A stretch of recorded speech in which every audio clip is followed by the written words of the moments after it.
భారతదేశంలో ఎలాంటి గొడవలు సృష్టించాలి, ఎలాంటి బాంబు పేలుళ్ళు సృష్టించాలి, ఎలాగ యుద్ధ వాతావరణం సృష్టించాలి, ఎట్లా గందరగోళం చెయ్యాలి అని దశాబ్దాల తరబడి కలలు కంటూ కూర్చున్నటువంటి పాకిస్తాన్ తాము తయారు చేసే విషసర్పాలు తమనే కాటేస్తాయని భావించాల.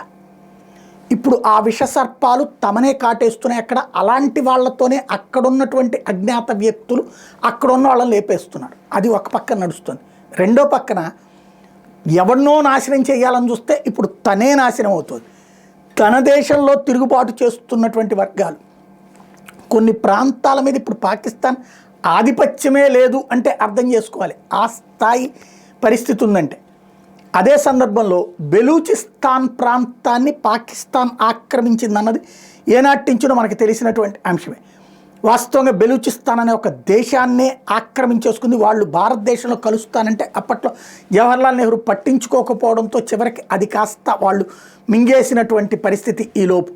అలాంటి బెలూచిస్తాన్లో ప్రజల ప్రాణాలు తీసి, యువతరం ప్రాణాలు తీసి, వృద్ధులని చంపేసి, చివరికి మహిళలు మాత్రమే ఉండేలా చేసి, వాళ్ళని మత మార్పిడులను చేసి, వేధించి, సినిమాల్లో చూపించిన ఘాతుకాల కంటే దారుణంగా చేస్తూ, ఆ ప్రాంతంలో ఉన్న సహజ వనరులు చైనాకు అమ్ముకుంటూ, అక్కడ ప్రాంతం అంతా కూడా చైనా వాళ్ళ ఆధిపత్యానికి అప్పచెప్తుంటే తిరగబడ్డటువంటి అక్కడ ప్రజలందరూ కలిసి పెట్టినటువంటి బెలూచ్ రెబల్స్ అనేటటువంటి వర్గం వాళ్ళది. అంటే బెలూచ్ రెబల్స్ అని పాకిస్తాన్ అంటుంది, కానీ ఒరిజినల్గా వాళ్ళు పెట్టుకుంది బెలూచ్ ఫైటర్స్ అని చెప్పి, బెలూచ్ ఫ్రీడమ్ ఫైటర్స్ అని. ఇప్పుడు వాళ్ళు తాజాగా అది పాకిస్తాన్ బెలూచ్ని ఆక్రమించింది మార్చి 27న. కాబట్టి మార్చి 27న నిన్న ఒక్కరోజునే 27 చోట్ల పేలుళ్ళు సృష్టించారు. పంజాబ్కి వెళ్ళే గ్యాస్ లైన్ కూడా పేల్చి పడేశారు. పాకిస్తాన్లోని పంజాబ్, మన పంజాబ్ కాదు, పాకిస్తాన్లోని పంజాబే వాస్తవంగా పాకిస్తాన్ పోషిస్తోంది. అక్కడ వస్తున్నటువంటి పంటలు, అక్కడికి వస్తున్నటువంటి ఆదాయమే కీలకం. ఆ పంజాబ్కి వెళ్ళేటటువంటి గ్యాస్ పైప్ లైన్ని పేల్చి పడేశారు వీళ్ళు.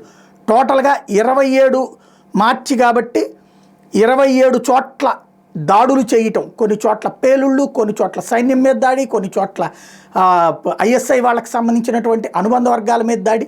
ఒక్కరోజులో 27 చోట్ల దాడి చేసి తమ సత్తా తగ్గలేదు, పాకిస్తాన్ వాళ్ళకి నిద్ర పట్టనియబోమన్నటువంటి కాన్సెప్ట్ని తేల్చి చెప్పినట్టయింది.